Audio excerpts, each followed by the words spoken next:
आपकी भी पैरों की नसें सूज गई हैं, पैर पत्थर जैसे लगते हैं और पैरों में स्वेलिंग आने लग गई है? क्या है ये लेजर का ट्रीटमेंट? आइए आज बात करते हैं वेरिकोज वेन्स के बारे में और उससे रिलेटेड लेजर थेरेपी के बारे में, लेजर एब्लेशन के बारे में। नमस्ते, मैं हूं डॉक्टर यजुष जैन और आज हम वेरिकोज वेन के बारे में बात करते हैं। तो वेरिकोज वेन में जो हमने देखा है सबसे कॉमन प्रॉब्लम्स जो हमारे पेशेंट्स प्रेजेंट करते हैं वो ये कहते हैं कि जी हमारे पैरों में भारीपन लगता है, हमें दर्द होता है पैरों के अंदर, और ये खासकर इवनिंग के टाइम पे होता है जब वो दिन भर का काम कर लेते हैं। ये पेशेंट परसिस्टेंटली एक बात बोलते हैं कि ऐसा लगता है जी पैरों में ना किसी ने पत्थर लगा दिए हैं, और जैसे ही शाम को कोई बंदा आता है पैरों की हल्की सी मसाज करता है तो ऐसा लगता है कि पता नहीं कितना आराम मिल गया। और हमारे पास पेशेंट्स आते हैं जो अनगिनत सालों से है ना किसी प्रकार की दवाई ले रहे हैं, योगा कर रहे हैं, कुछ ना कुछ करने की कोशिश कर लेते हैं कि किसी प्रकार से ये बीमारी ठीक हो जाए या इसके इफेक्ट्स कम हो जाए। आइए मैं कुछ मिथ्स आपके लिए क्लियर करता हूँ। फर्स्ट ऑफ ऑल, कोई भी मेडिकेशन, कोई भी लीच थेरेपी,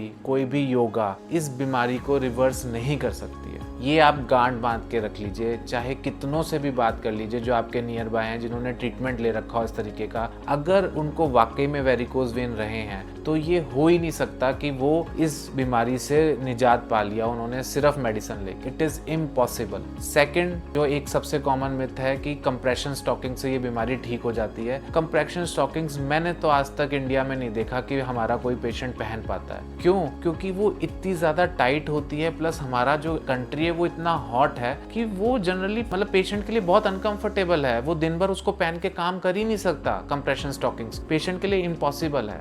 तो अब आता है सवाल कि इसका ट्रीटमेंट क्या है और क्या वो ट्रीटमेंट करवाने की ज़रूरत है।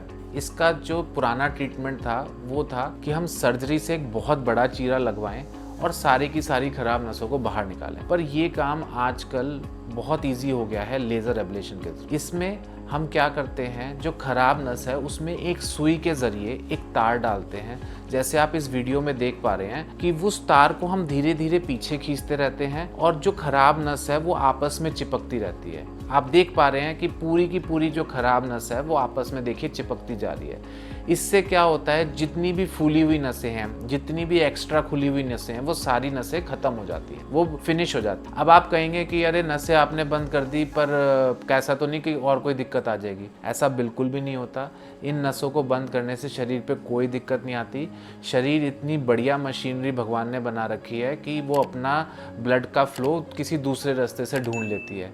ये एक्स्ट्रा नसें थी, आप ये समझ लीजिए, जो वेस्ट पड़ी हुई थी और ये खुल के हमें दिक्कत दे रही थी। हमने सिर्फ इन नसों को बंद करा। वेरिकोज लेजर एब्लेशन का सबसे बढ़िया बेनिफिट है कि कोई कट नहीं लगता, सारा काम एक निडल से हो जाता है। तो ये जो ट्रीटमेंट है सबसे ज़्यादा बेनिफिट देता है हमारे आर्मी वाले बच्चों को, हमारे पुलिस में जिनका फिजिकल है उन बच्चों को, कि कल को वो रिजेक्ट ना हो जाएं।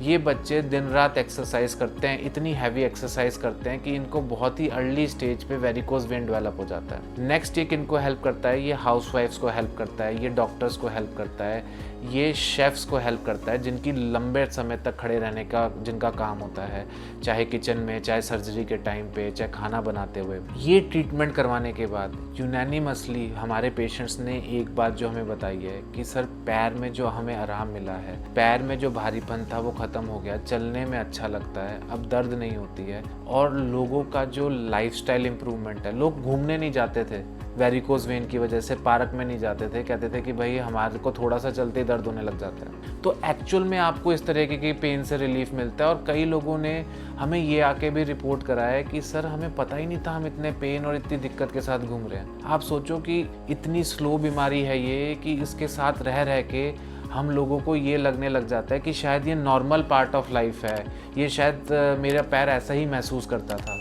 एंड इट इज़ ओनली कि जब हमने ट्रीटमेंट करवा लिया उसके बाद लोगों को एहसास हुआ कि नहीं, मेरा पैर तो बहुत अलग फील करवाने के लिए था। उस पैर के अंदर मतलब जो भारीपन आया हुआ था, जो पेन था, वो एक अननेसेसरी था जिसका मैं पहले भी ट्रीटमेंट करवा सकता था। सो मेरा ये रिक्वेस्ट है कि इस बीमारी को इग्नोर ना करें और इस बीमारी को डेफिनेटली ट्रीट करवाएं। ये रिक्वेस्ट स्पेशली मेल पेशेंट्स के साथ है क्योंकि वो बहुत जल्दी ट्रीटमेंट के लिए आगे नहीं आते हैं। वो बहुत टाइम तक वेट करते रहते हैं कि बीमारी को बढ़ने देते हैं। और मैंने कई बार देखा है कि ऐसी सिचुएशन भी आ जाती है जहाँ पे पूरी स्किन हार्ड हो चुकी है, पैर में से पानी रिस रहा है, कई बार तो पैर में से वेन फट गई है, उसमें से ब्लड भी आ रहा है, पर वो कहते हैं नहीं हम तो ट्रीटमेंट नहीं करवाएंगे, बढ़िया तो चल रहा है, क्या दिक्कत दे रही है। ये दिक्कत नहीं तो और क्या है, मैं तो ये सवाल पूछना चाहता हूँ। और आप ऐसी प्रॉब्लम को लेके अपने साथ आगे बढ़ना चाहते हैं लाइफ, ये और 10 तरीके की कॉम्प्लिकेशंस कर सकती हैं, जो अगर हम इसके बारे में डिटेल में जाएंगे तो एक पूरी वीडियो बनानी पड़ेगी। पर हम उन कॉम्प्लिकेशंस को क्यों इन्वाइट करें जब हम एक सिंपल ईजी मेथड से इसका ट्रीटमेंट कर सकते हैं। आपको ये डर है कि मैं काम पे नहीं जा पाऊंगा, आप अगले दिन से काम शुरू कर सकते हैं। आपको ये डर है कि इसमें कटफट लगेगा, इन्फेक्शन हो सकता है, सर्जरी के बाद जैसे कई बार वेट करना पड़ता है बहुत ज़्यादा ट्रीटमेंट के लिए, वापस काम पे जाने के लिए, तो वो सब चीज़ें नहीं, आप अगले दिन काम से जाओ, सब कुछ आप एक नॉर्मल रूटीन फॉलो कर सकते हो। कोई कट नहीं लगना तो कोई इन्फेक्शन भी नहीं है। तो एक बार फिर से रिकंसिडर करिए वेरिकोज वेन के लिए। ये बहुत कॉमन बीमारी है, आस पड़ोस में किसी ना किसी को ज़रूर आप जानते होंगे जिसकी पैरों की नसें सूजी हुई। अगर कोई है तो उनको ये वीडियो दिखाइए, आई होप ये उनको हेल्प कर पाएगी एंड आप लोगों को भी इससे कुछ बेनिफिट मिलेगा। Thank you. अगर आपको हमारी वीडियो अच्छी लगे तो प्लीज़ हमारे चैनल को लाइक सब्सक्राइब करें, हमें सपोर्ट करें, हमसे और डिफरेंट टाइप ऑफ क्वेरीज पूछिए ताकि हम उन क्वेरीज का आंसर कर पाएँ और आप लोगों की मदद कर पाएँ। धन्यवाद।